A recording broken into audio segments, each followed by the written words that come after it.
नमस्कार। आज हम एक बहुत ही दिलचस्प विषय पर बात करने वाले हैं, अथर्ववेद। जी नमस्कार। ये चारों वेदों में से एक है, लेकिन सुना है कि ये काफी अलग है अपनी प्रकृति में। हाँ बिल्कुल, हमारे शोध भी यही बताते हैं कि अथर्ववेद सिर्फ यज्ञ और कर्मकांड तक ही सीमित नहीं है। अच्छा। हाँ, बल्कि ये उस जमाने के मतलब रोजमर्रा के जीवन, उनकी चिकित्सा पद्धतियों, यहाँ तक कि जादू टोने जैसी चीजों में भी झांकने का मौका देता है। ओ, ये तो काफी अलग है, खासकर अगर हम ऋग्वेद से तुलना करें जो ज्यादातर देवताओं की स्तुति पर केंद्रित है। सही कहा। अथर्ववेद की आप कह सकती हैं सबसे बड़ी खासियत यही है कि वो आम इंसान की जिंदगी के ज्यादा करीब लगता है। जहाँ ऋग्वेद में आपको भव्य यज्ञ और देवताओं की स्तुतियां मिलेंगी, वहीं अथर्ववेद में क्या है? लंबी उम्र की प्रार्थनाएं, बीमारियों के इलाज, प्रेम पाने की इच्छा, दुश्मनों से बचाव, मतलब इस तरह की चीजें। तो इसका ताल्लुक तांत्रिक धार्मिक सरोकारों से ज्यादा है, पुरोहिती स्वर से हटकर। हाँ, कुछ हद तक कह सकते हैं। और एक बात और, इसे बाकी 3 वेदों के बराबर का दर्जा मिलने में भी मतलब थोड़ा समय लगा था। अच्छा, ऐसा क्यों? शायद इसकी सामग्री थोड़ी अलग थी। वो जो यज्ञों की प्रधानता है ना बाकी वेदों में, वो यहाँ उतनी नहीं है, तो शायद इसीलिए। और इसकी रचना भी तो बाद की मानी जाती है, करीब 1000 ईसा पूर्व के आसपास। जी हाँ, लगभग वही समय। और इसके रचयिता अथर्वन और आंगिरस ऋषि माने जाते हैं। इसीलिए शायद इसका एक नाम अथर्वांगिरस वेद भी है। बिल्कुल, अथर्वन ऋषि का संबंध जोड़ा जाता है शुभ और शांति कर्मों से, और आंगिरस का वो तांत्रिक या अभिचार कर्मों से। तो ये नाम ही इसकी क्या कहते हैं, मिली-जुली प्रकृति दिखाता है। ये तो बहुत दिलचस्प है। स्रोतों में मैंने पढ़ा इसके और भी नाम हैं, जैसे ब्रह्मवेद। हाँ, ब्रह्मवेद। ये नाम इसलिए क्योंकि इसमें परम ज्ञान यानी ब्रह्म की भी चर्चा मिलती है, जो इसका दार्शनिक पक्ष दिखाता है। और एक नाम भेषज वेद भी सुना है। भेषज मतलब औषधि। एकदम सही, भेषज वेद।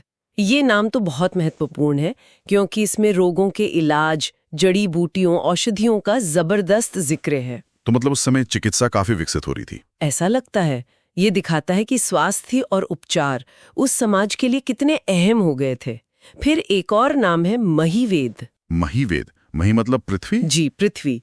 इसका एक बहुत प्रसिद्ध सूक्त है, पृथ्वी सूक्त या भूमि सूक्त। इसमें पृथ्वी को मां मानकर उसकी स्तुति की गई है, और उसमें एक तरह की राष्ट्रीय चेतना की भी झलक मिलती है। वाह, कई सारे पहलू हैं इसके, और इसकी संरचना काफी बड़ा है शायद। हाँ, काफी विस्तृत है। इसमें 20 कांड है, मतलब आप खंड या पुस्तकें समझ लीजिए। 20 कांड, और सूक्त कितने? करीब 730 सूक्त हैं, और मंत्रों की संख्या लगभग 6000 के आसपास है।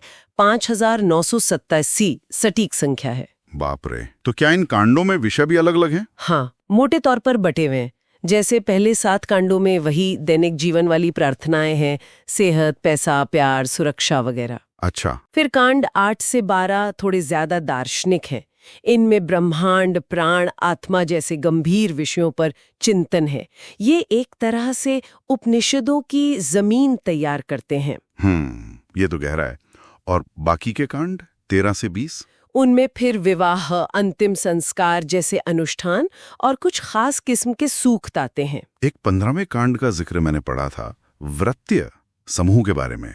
ये कौन लोग थे? हाँ, व्रत्य। ये संभवतः वो आर्य समूह थे जो शायद मुख्य वैदिक परंपराओं से थोड़े अलग थे, पर उनका अपना एक रुतबा था। अथर्ववेद उन्हें एक तरह से मान्यता देता है। अच्छा, मतलब समावेशी था ये वेद। हाँ, और वो कांड अतिथि सत्कार के महत्व पर भी जोर देता है।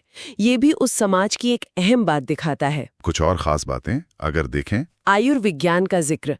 क्या इसे आयुर्वेद की एकदम शुरुआत कह सकते हैं? देखिए, जो आयुर्वेद के क्लासिकल ग्रंथ हैं वो तो अपनी उत्पत्ति अथर्ववेद से बताते हैं।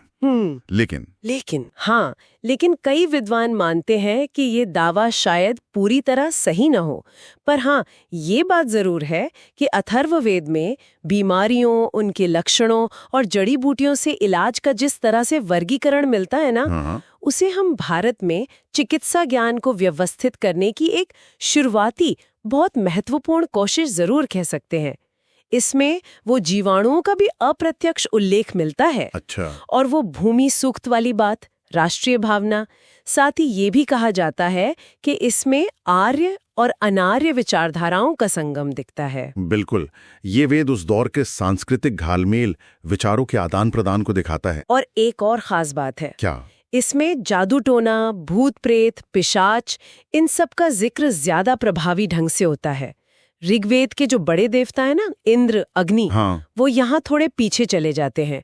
ये शायद बदलते हुए लोक विश्वासों की तरफ इशारा है। यानी समाज कैसे बदल रहा था ये भी पता चलता है।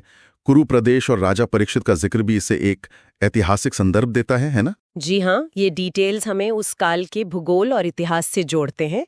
और इसकी 2 शाखाएं भी मिलती हैं, पिप्लाद और शौनक। अच्छा, ये आज भी मौजूद है। तो कुल मिलाकर देखें तो अथर्ववेद सिर्फ एक धार्मिक या पूजा पाठ का ग्रंथ नहीं है। नहीं, बिल्कुल नहीं। ये तो उस युग के समाज का, उनकी चिकित्सा का, उनके डर और अंधविश्वासों का और उनके दार्शनिक विकास का एक आईना है। सही समझा आपने। इसमें व्यावहारिक चिंताएं हैं, जादुई प्रथाएं हैं और गहरे दार्शनिक विचार भी हैं।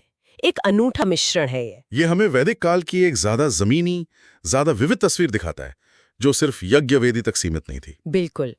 अब सोचने वाली बात यह है श्रोताओं के लिए कि अथर्ववेद का ये जो फोकस है रोजमर्रा की समस्याओं पर, इलाज पर, यहाँ तक कि कम पारंपरिक प्रथाओं जैसे जादू टोने पर, ये वेदों के बारे में हमारी जो आम धारणा है उसे कैसे चुनौती देता है या कैसे उसे और विस्तार देता है। ये विचार करने लायक प्रश्न है। चलिए इस पर सोचते